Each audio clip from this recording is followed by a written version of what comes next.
All right, we're all set up and ready to go. So let's see, picking up from last week. Today we're going to meet Shiva. Last week we picked up after the end of the Prithu story.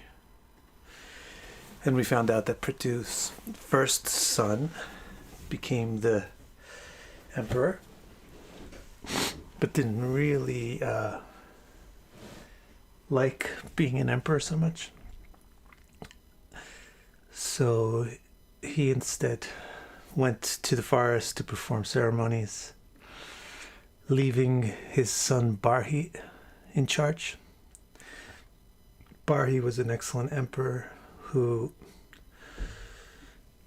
had the whole earth participating in Vedic culture, and thus the whole earth became covered in the kinds of herbs and other natural resources that the Vedic ceremonies require, and hence his name is Prachini Barhi, which means sacred grass from east to west. Then he had a problem with children. His first 3 children died because they were the sons of Agni, who were cursed by Vasishta to become human. So they just took a birth as humans and then died to reincarnate as gods again. So he lost his first 3 boys. Then, wait. That actually happened to, losing the children happened to Vijitashva. Then he had Barishat. Anyway, Barishat had kids. I forget the details of how. And they were good, very good children. They were called the Prachetas, which means very attentive. And he asked them, after they grew up, okay, now you start, have kids. So they decided that they would become powerful first, develop their personal power, so that they could have good kids, because the children reflect the quality of the parents. So we could pick up there. Being excellent children, the Prachetas made their father's request their goal and headed off to the west with earnest intention to qualify themselves for fatherhood through self-discipline. So actually there's a lot of really important or poignant points about relatively conventional things in this simple statement. Number 1 is, it says they were excellent children. So they took their father's request seriously. Apparently, if you're not an excellent child, then you don't really take your parents' requests very seriously. They made the father's request their goal, or the thing that they strived for.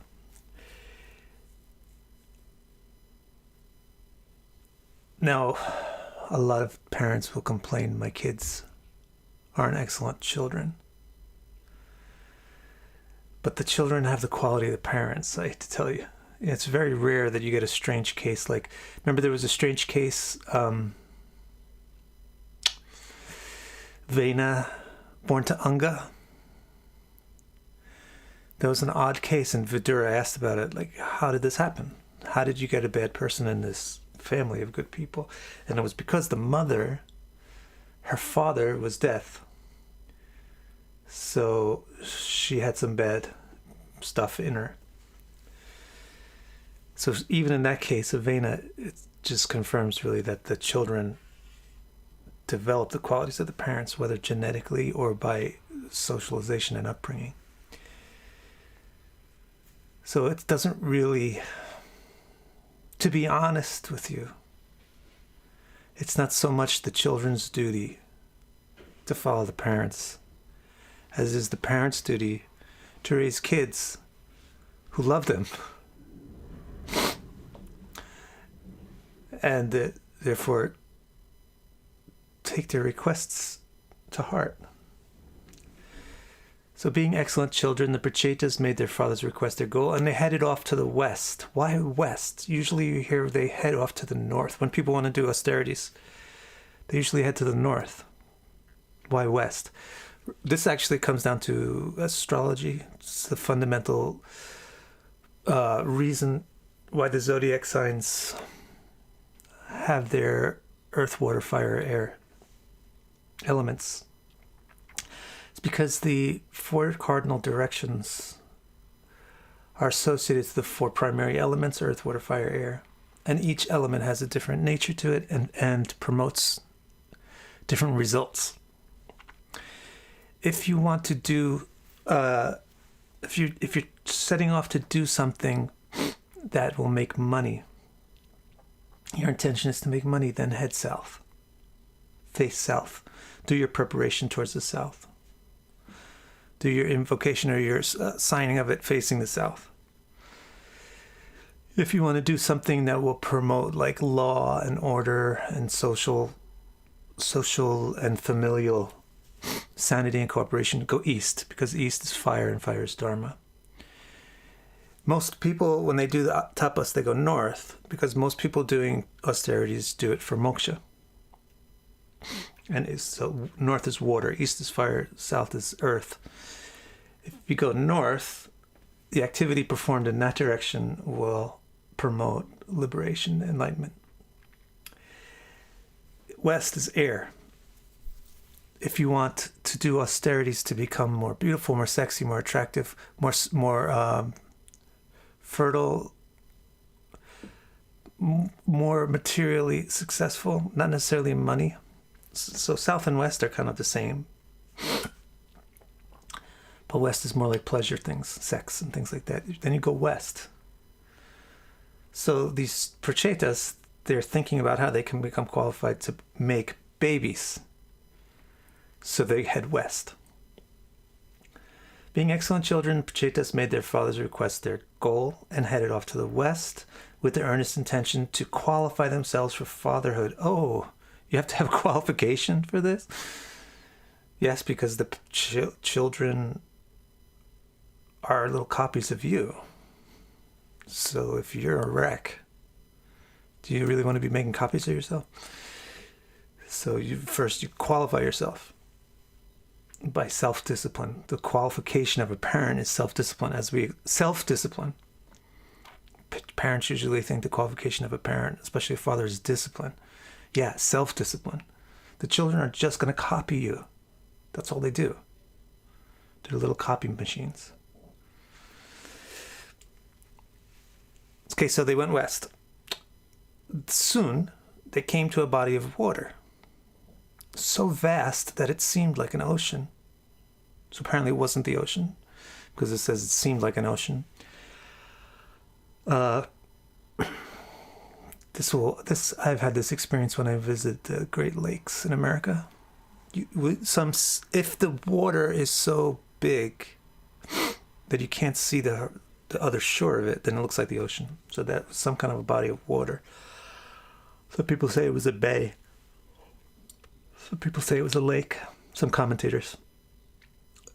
But whatever it was a huge body of water that looked as big as the ocean, but they knew it wasn't the ocean because its waters were clear and pleasant as the mind of a saint. The ocean water is all white and foamy and green and everything, and has full of waves. But this ocean was clear and peaceful and calm, no waves, just like the mind of a saint. So also water, why does water signify moksha? To the north is water, and that's why Cancer is water. To the west is air, that's why Libra is air. To the east is fire, that's why Aries is fire. To the south is earth, that's why Capricorn is earth. And those are the multricons for the elements.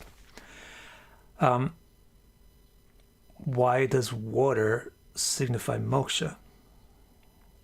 Because water is the contemplation. It's your contemplator. It's the mirror. So when they see a turbid body of water, it gives them the feeling of a dirty mind.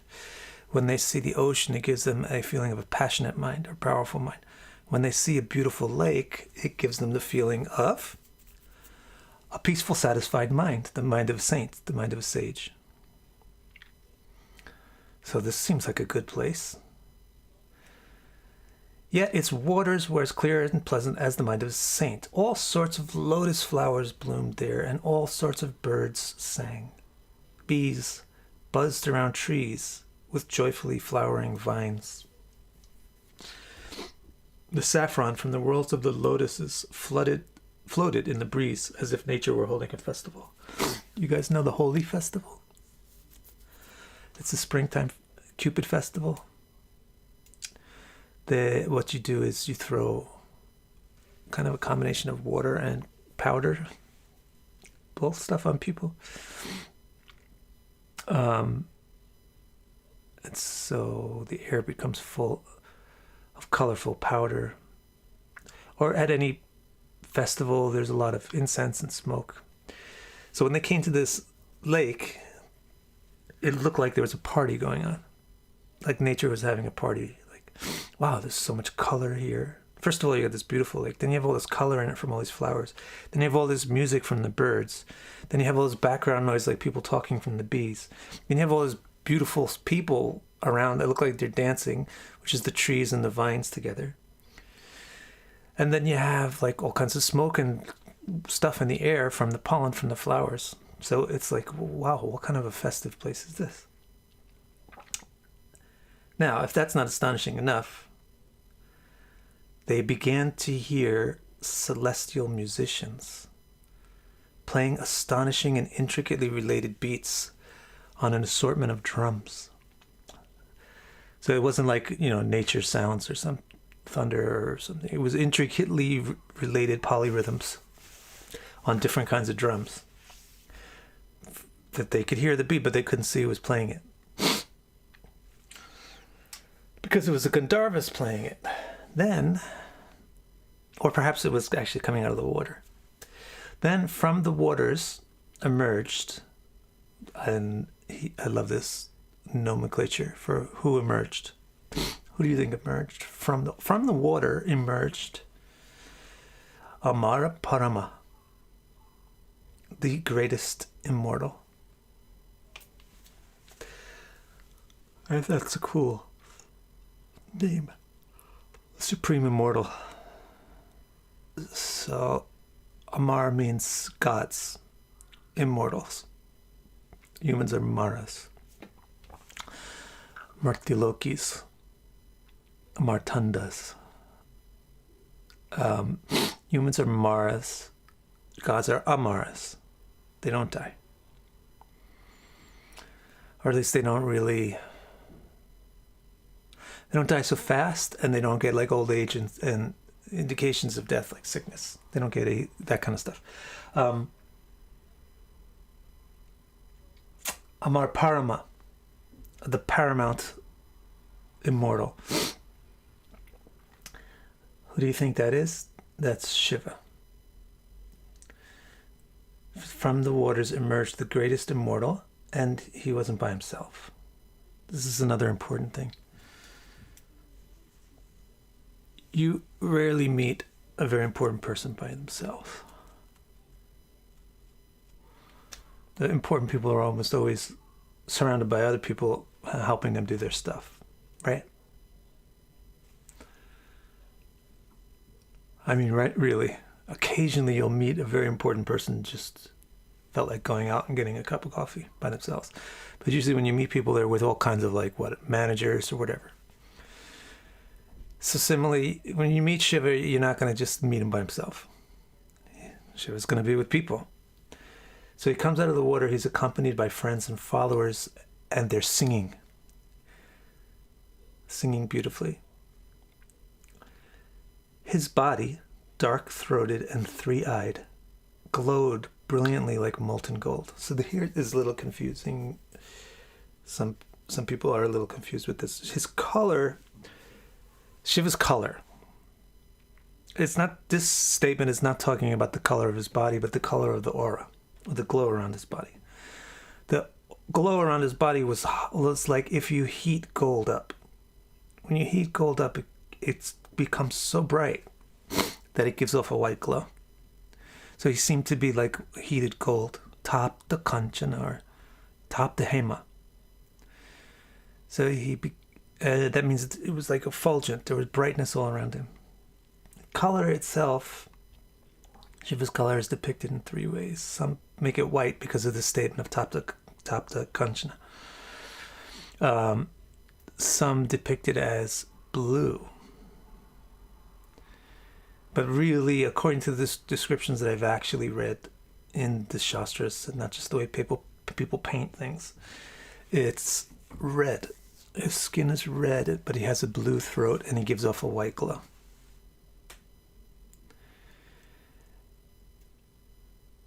Why does he have a blue throat? Because it got affected by poison, cosmic poison.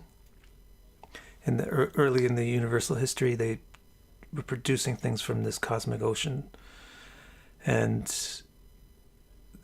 some of the stuff that came out first was not so great. So there was poison seeping out all over the place, and Shiva took care of the issue by swallowing it all. But he didn't swallow it into his stomach where he would digest it. He just held it in his throat where he could neutralize it. But neutralizing it in his throat made his throat blue.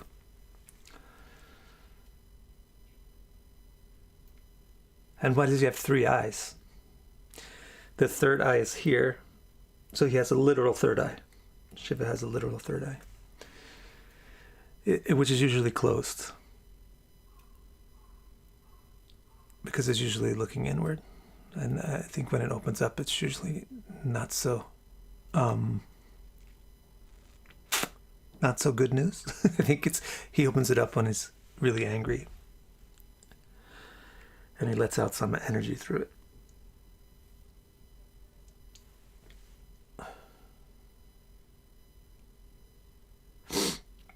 Then from the waters emerged the greatest immortal, accompanied by friends and followers singing beautifully. His body, dark-throated and three eyes, glowed brilliantly like molten gold. Seeing his lovely, generous face, they delightfully celebrated by offering their respects. Do you notice that they haven't really named the person yet? And I think it's important because it's leaving the reader to try to figure out who it is, just as the Prachetas were. They give you a hint with Amar Paramam, but still that's kind of a vague name. It could mean either Brahma, Vishnu, or Shiva. So there's a reason for that, actually. It's because they're promoting the equality of Shiva and Vishnu. So they're leaving you wondering, especially with the Bhagavatam, where most of the stuff is about Vishnu. When you hear about this person emerging from the water, you assume it's Vishnu, then all of a sudden they name him as Rudra. It has an important psychological effect on you. So next, they will name him as Rudra in a moment, because of the way they do the quotation marks in Sanskrit. They say, so-and-so says, Psh.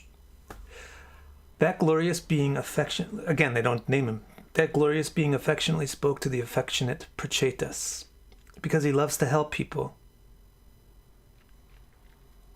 That glorious being affectionately spoke to the affectionate Prachetas. A lot of affection here, which is different than the way people think of gods. Common people are so infatuated with power. When they think of gods, they think of powerful people.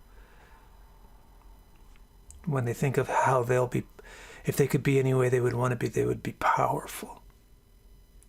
It's because their hearts are so infected with ignorance, they feel that way. So they imagine God as powerful, strong, imposing.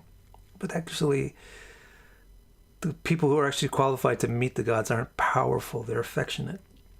And the gods display themselves not in a powerful way to them, but in an affectionate way.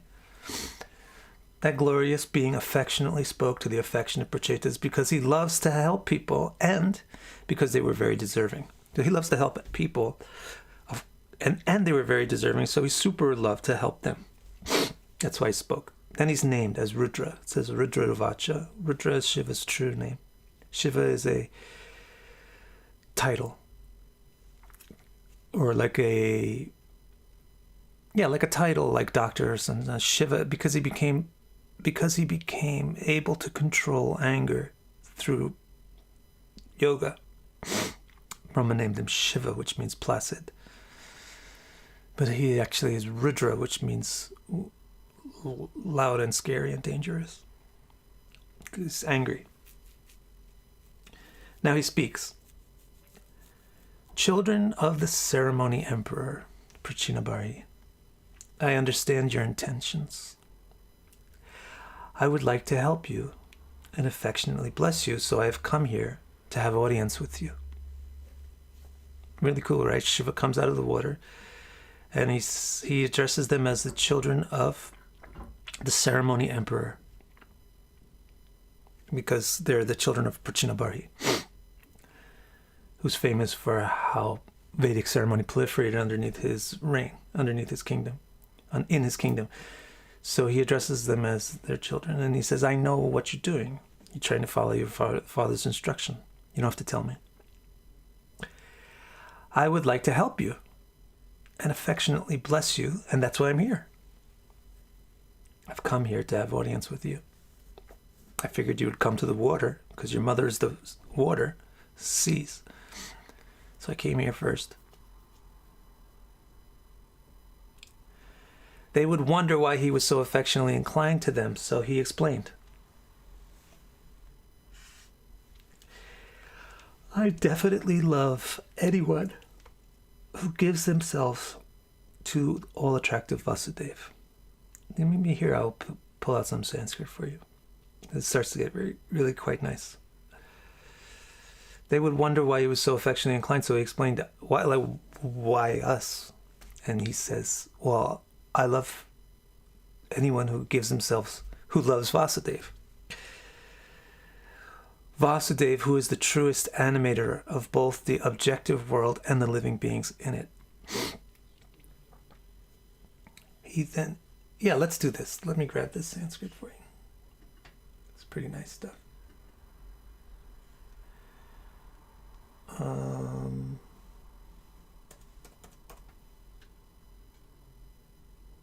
I think it's chapter 24. We're up to chapter 20.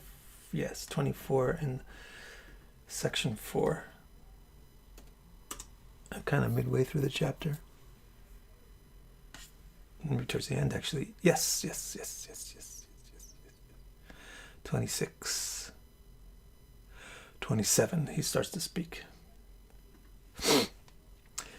He says, Sri Rudravacha Yuyam Vedishada Putra Viditam Vash Chikirshtam Anugrahaya Bhadram Va Evam Me Darshanam Kritam.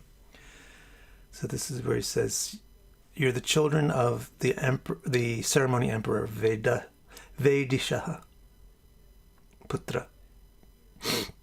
You're the children of the ceremony emperor Viditam Vash Chikirshtam. I know what you're trying to do. I know what you want to achieve. Anugrahaya, because I love you affectionately. Bhadramva, I want to give you Bhadra, a blessing. Evam me darshanam kritam. That's why I came here.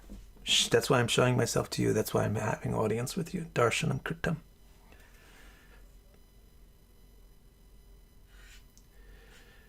Then the next statement is,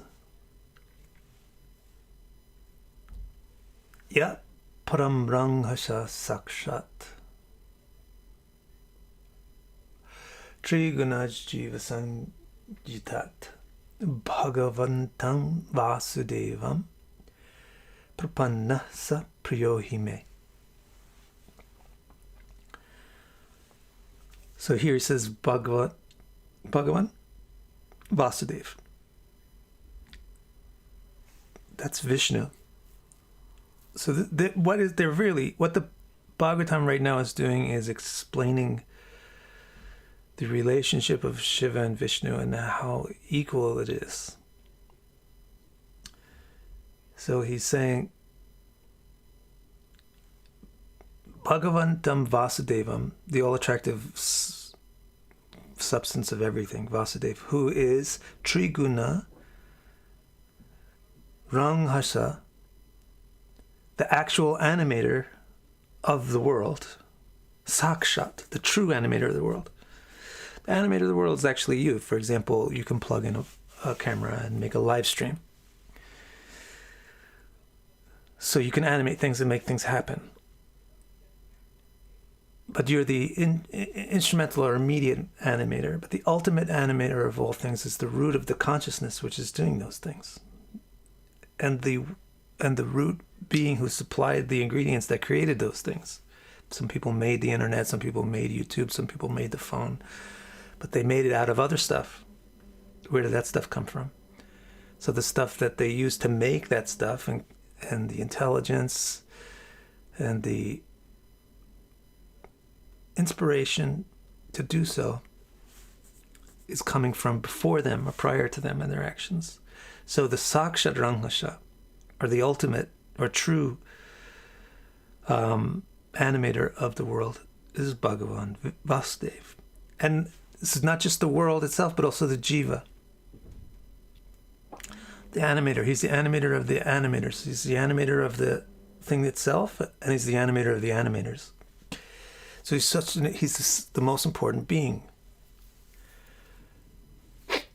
And people who are prapanna, which means dedicated to, people who are dedicated to Vasudeva are priyo hime, sapriya hime. I love them. I love people who love Bhagavan Vasudeva.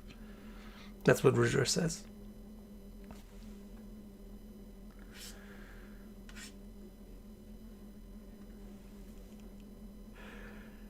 Then he makes an interesting statement.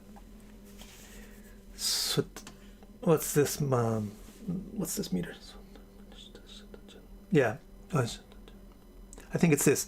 Swadharmanishta shatajanmabhi puman virinchatam etitata param himam avyakrita bhagavato ta vaishnavam padam yataham vibudha kalatyaye.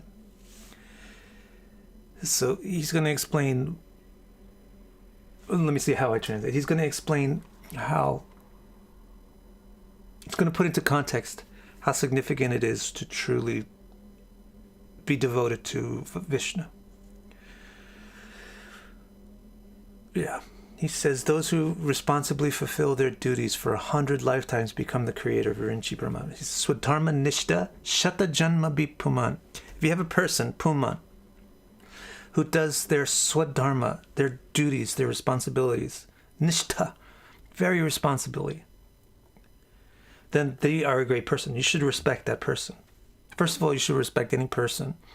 Secondly, a person that's doing what they should be doing their duties, doing their responsibilities, is even more respectful. Then if they're nishtha, which means they regularly, constantly, always, reliably do their responsibilities, that's even more respectable. Now, if the person can be that, if you can be that person who constantly, regularly, reliably fulfills your obligations to other people for 100 lifetimes in a row, Swadharma Nishta Shata Janma Puman Virinchitam iti, you'll become Virinchi, which is Brahma.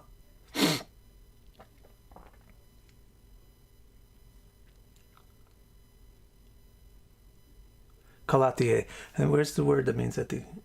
Yeah, Kalatiye. After the... Of course, you can't become Brahma when there already is a Brahma, right? But the catch on the reality is that it's so fractal. So there's not just one manifest universe. There's infinite numbers of manifest universes. So there's actually infinite systems of Brahma.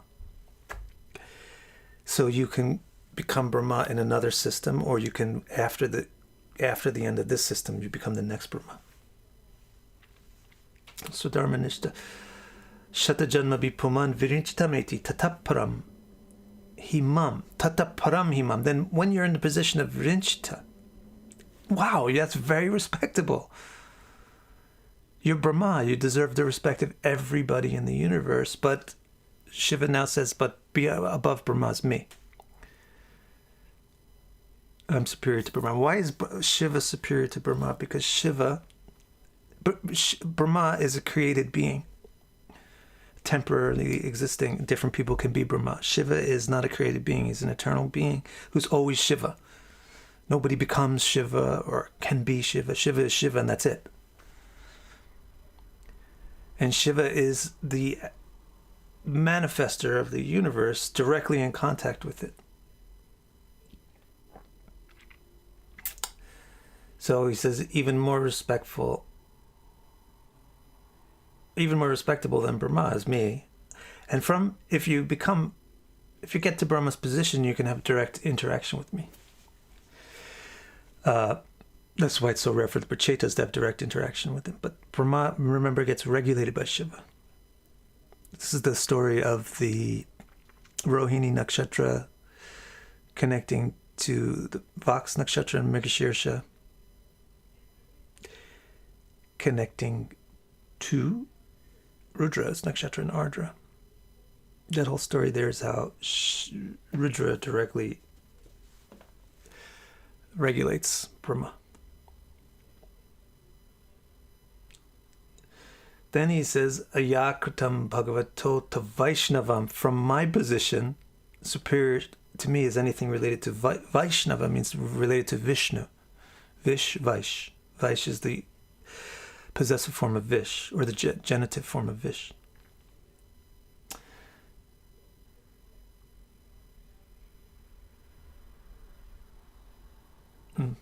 Okay, so he's saying, those who responsibly fulfill their duties for 100 lifetimes become the creator of Virinchi Brahma in a different or subsequent manifestation of the universe. From that position, they can perceive me. Excuse me. And from perceiving me, they can become wholly and solely attached to all attractive Vishnu.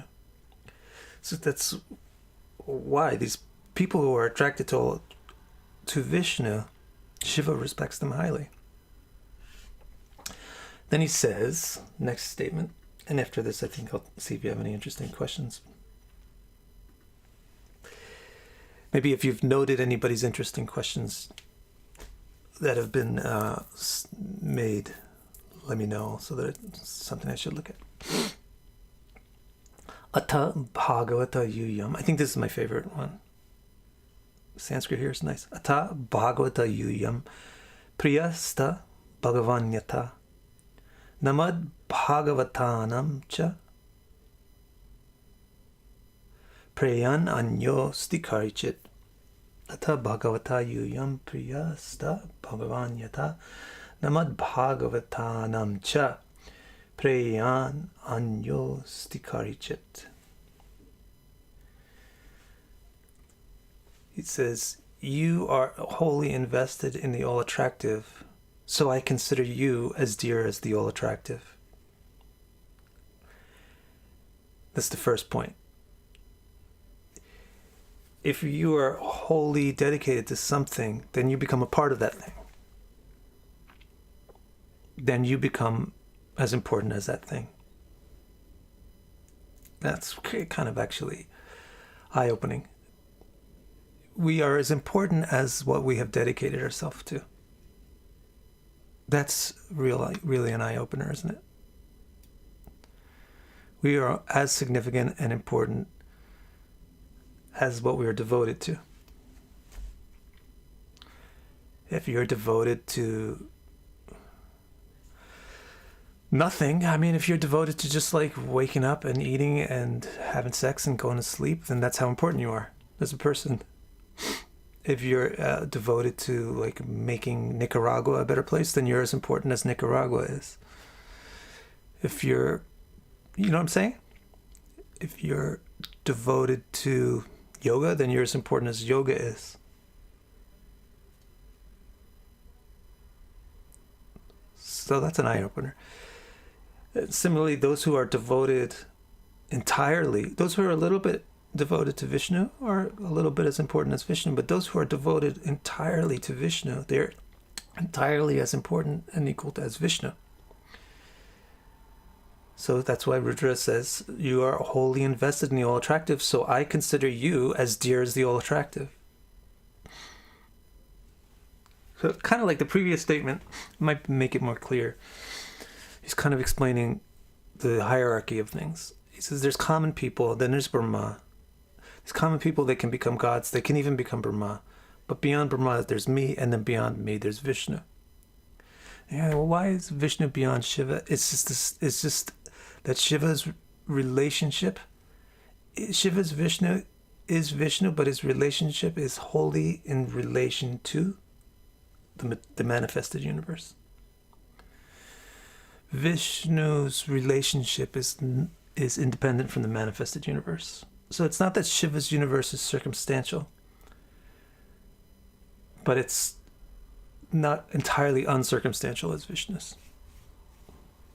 I don't know if you understand that point, because maybe I didn't explain it so clearly, but that's my attempt.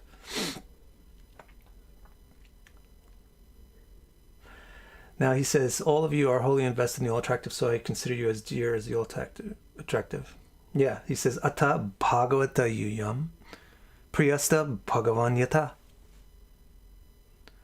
You are all devoted to Bhagavan, that's why I consider you Bhagavan. Priyasta.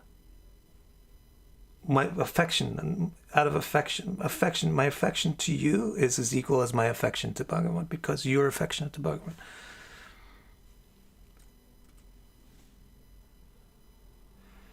Then he says, and I know that those who are dear to the all-attractive also hold me most dear for the same reason. Namad Bhagavatanam cha priyan anyostikarichit. Basically what he's saying is, you love Vishnu, that's why I love you. And you love Vishnu, that's why you love me. Because we both love Vishnu. People who love the same thing love each other.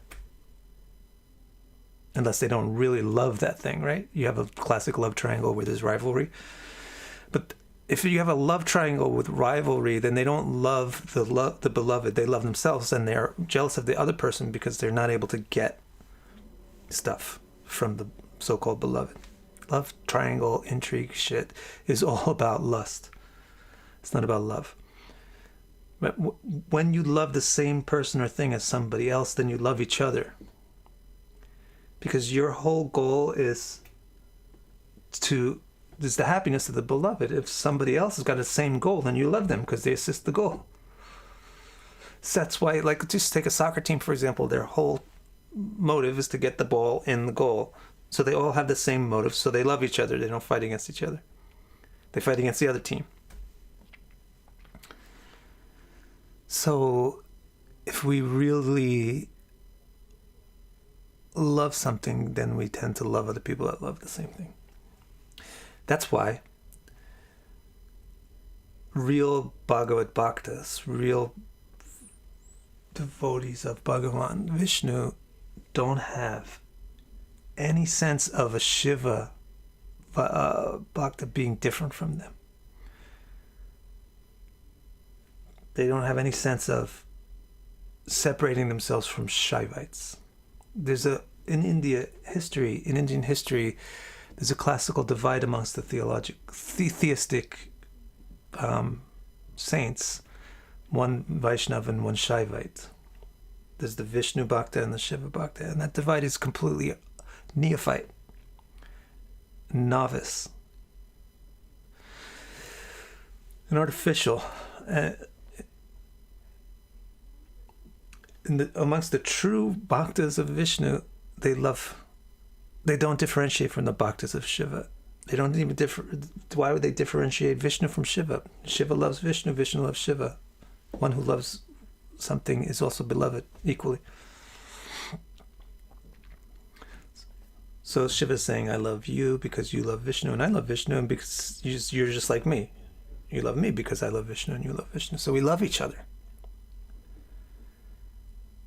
So if you want to know why did I come here to this lake to meet you as you're preparing to have children, it's because I love you. And you love me. And why? Because we both love Vishnu. And what are you even trying to do? Really, what are these kids really trying to do? They're trying to follow their father's order? Yeah, sort of circumstantially.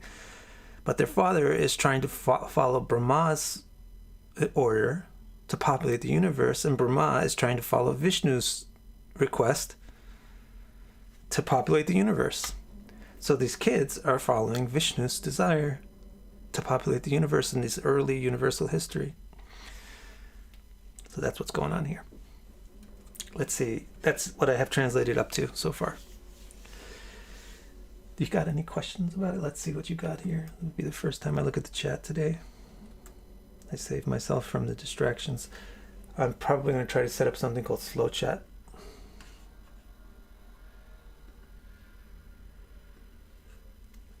Samantha has a good question, according to Alf.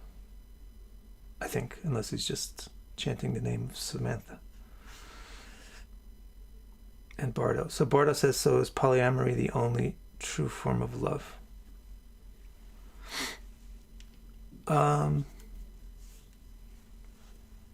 No. Love actually tends to be singular. The nature of love is to increase the focus. The more that you love something, the more that you don't experience other things. So, I mean, classic warning sign for a relationship is the couple is walking down the street and a member of the opposite sex walks by, and like, let's say, typically it'll be a woman walks by and the man looks away from his wife. That's a classic warning sign, because when there's love, you don't even see other potential objects of love. So it's not really polyamory is the truest form of love. It's actually singularity is the truest form of love. But singularity is a very interesting thing. Singularity doesn't divide, but it unites. So, for example, and love is not divisive, but it's inclusive and cooperative. So, if I'm trying to get the ball in that goal and you're trying to get the ball in that goal, then we don't fight. We cooperate and we love each other because we're trying to do the same thing. Similarly, if I love person A and you love person A, and it's actually I actually love person A and you actually love person A, then we would love each other too. So love is not really polyamorous by nature. It's actually singular by nature, but that singularity lends to facilitates cooperation, which is probably different than the word polyamory, but let's say, okay.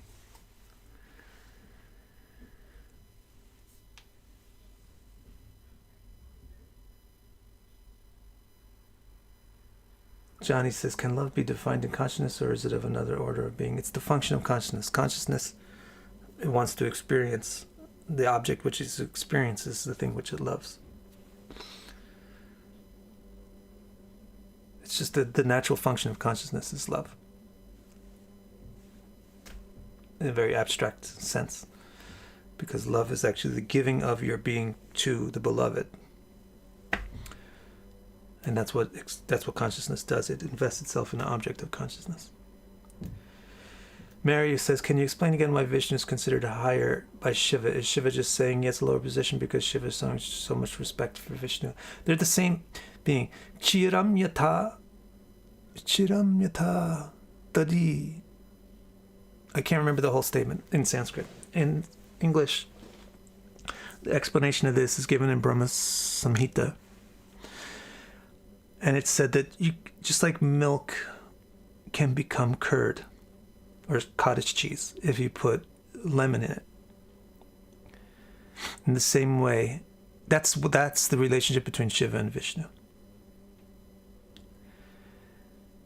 So curd is milk, but it's a slightly different form of milk. It's milk that's been contacted by something else, namely the lemon. So when you have consciousness, remember what we're talking about when we talk about God is the primary or original conscious being. So when you have the conscious being, wholly self-contained, that's Vishnu.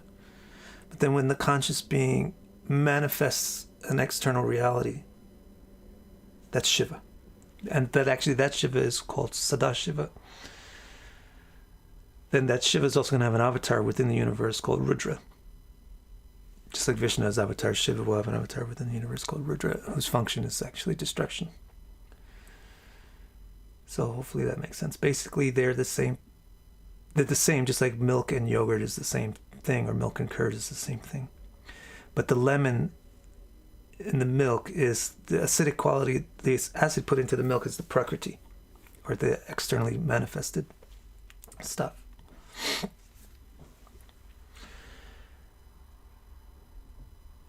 Bardo says,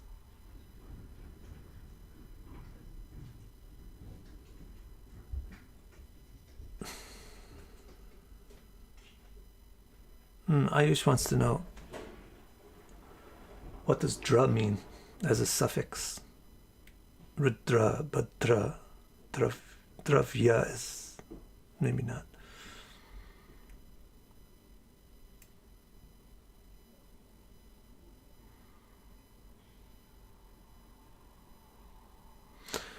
I don't know if it even is a suffix. Let me look up the grammar on that. I'll get back to you on that.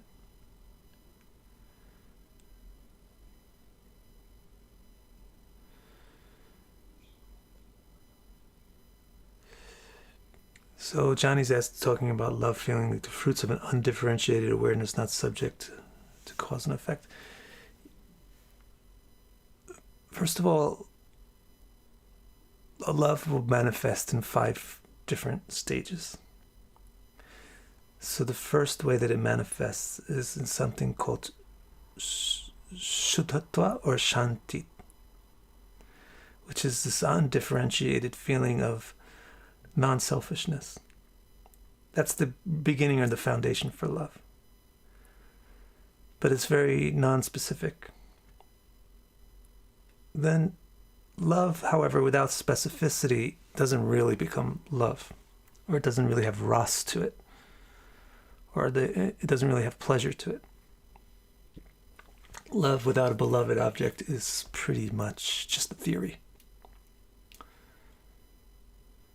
So it will be, love actually is predicated on subject and object. It is not with cause and effect, but it is with subject and object. If you love, Bardo says, if you love everyone, why would you need to have an exclusive relationship with anyone? Well, go ahead and try to love everyone. You probably wind up confused. You can't love everybody. Love reposes upon a beloved. If you love the right being, then whoever you love everybody that's connected with them. It's another interesting red flag. You say you love somebody, for example, who's married. You don't love that person. You just want to get something from that person. If you love that person, then you wouldn't want to mess up their life.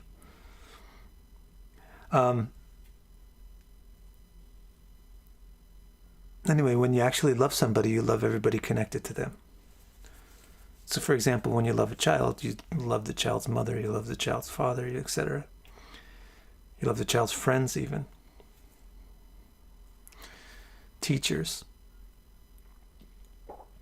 So if you want to love everybody, then you find a person to love who's intimately and directly connected to everybody and everything. That would be Vishnu, Paramatma. So if you want to try to love everybody, that's like saying I want to water every leaf on this tree. So you can go around trying to sprinkle water on every leaf. It'll take you a very long time, and you'll be confused about why the tree is still dying. But if you really want to water every leaf on the tree, you find the root of the tree and you water that. And that tree itself is connected to every leaf. Similarly, if you really want to love everybody and everything all the time, you develop love for Vishnu. That's the way it works.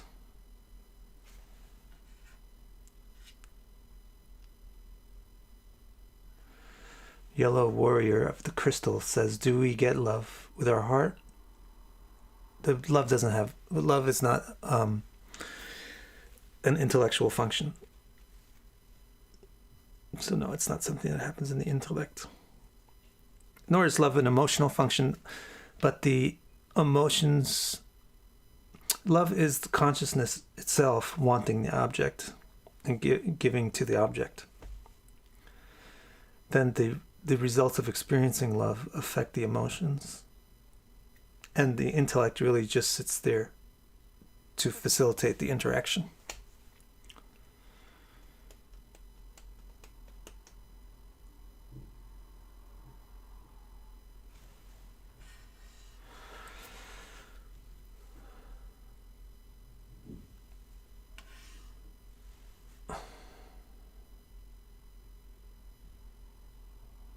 Right. Let's see what else we got. Alexandra. What positive characteristics of Ardra Nakshatra can be derived from these texts? I see. I don't buy the narrow version. Go ahead and just watch my YouTube videos about Ardra. And read the book, Nakshatra Sutra, which I translated as the heart of Vedic...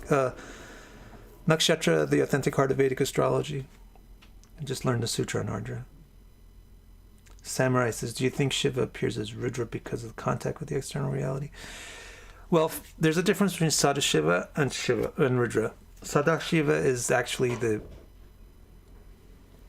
Purusha. Sadashiva is truly identical with Vishnu. Then there's Rudra, who manifests from Brahma's anger. It's as an avatar of Shiva. And the reason why he's the one who's in charge of anger is nobody else can really control anger. You have to be Vishnu's level to be able to control anger and to use it productively. And that actually is what Ardra Nakshatra is all about.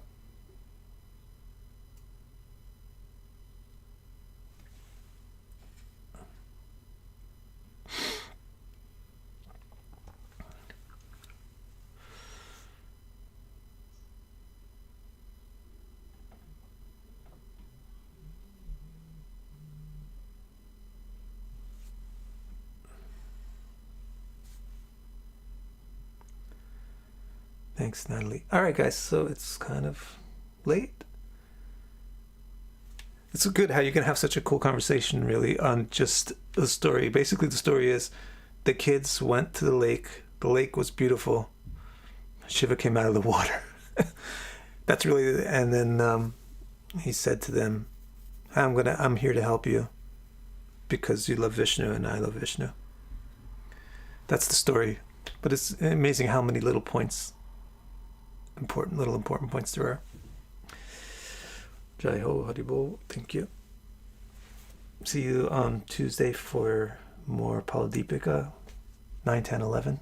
Oh no, 11, 10, 11, 12th house. And then on Thursday we'll continue and hopefully get some of the instruction. So Shiva is going to instruct them now. He's going to give them an instruction. And you will get that. We'll hear that. So that may start next week. Thanks very much.